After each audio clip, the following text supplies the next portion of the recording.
Hello everybody. In this video we discuss about an interesting question. It is a very interesting question that why the medicines that we are used in our daily life are mostly in colloidal state or in colloidal in nature. Commonly we see that the medicines most of the medicines are colloidal in nature. So why most of the medicines are colloidal in nature? We discuss about this topic in this video. So first of all, we have to understand that in colloidal state, it is a heterogeneous system. Colloidal solution means it is a heterogeneous system where dispersed phase is dispersed over another dispersion medium.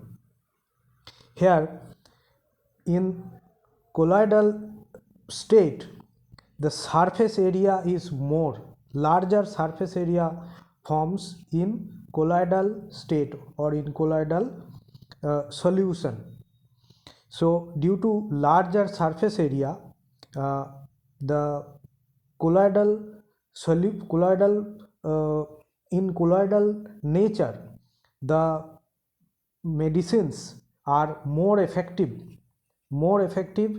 due to easily, because of the easily assimilated.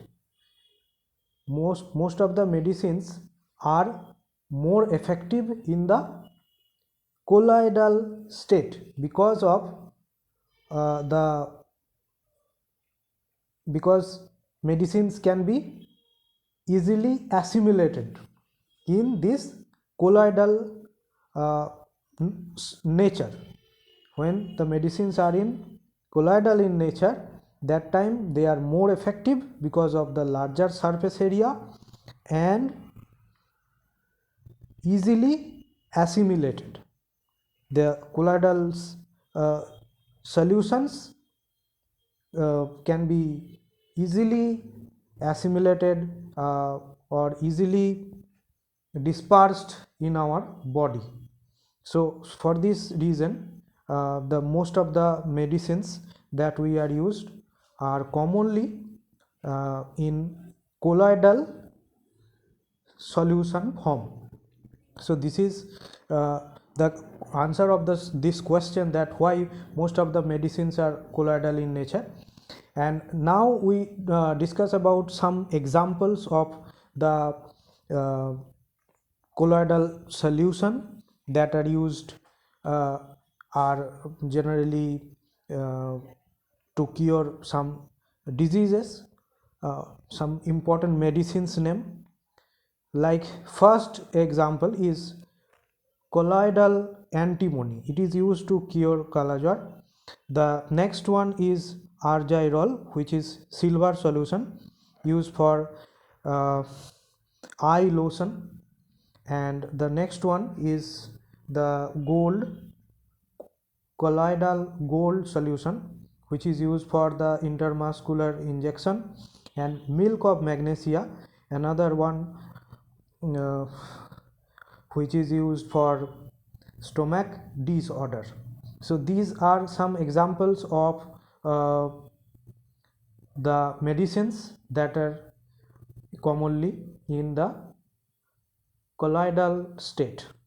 Most of the medicines are colloidal state, and here are some examples that are found in colloidal state. So I think you understand this topic, that why most of the medicines are commonly found in or more effective in, you can say the most of the medicines are more effective in the colloidal state. So that's the discussion about this topic. I think you understand this topic, means the answer of this question clearly. If you still have any problem or doubts regarding this answer or this question, because you can find that this question is very interesting to know its answer, So that's why if you have anything to know about this topic, or you have any opinion about this topic, then write a comment on the comment section. That's it. Thank you for watching this video.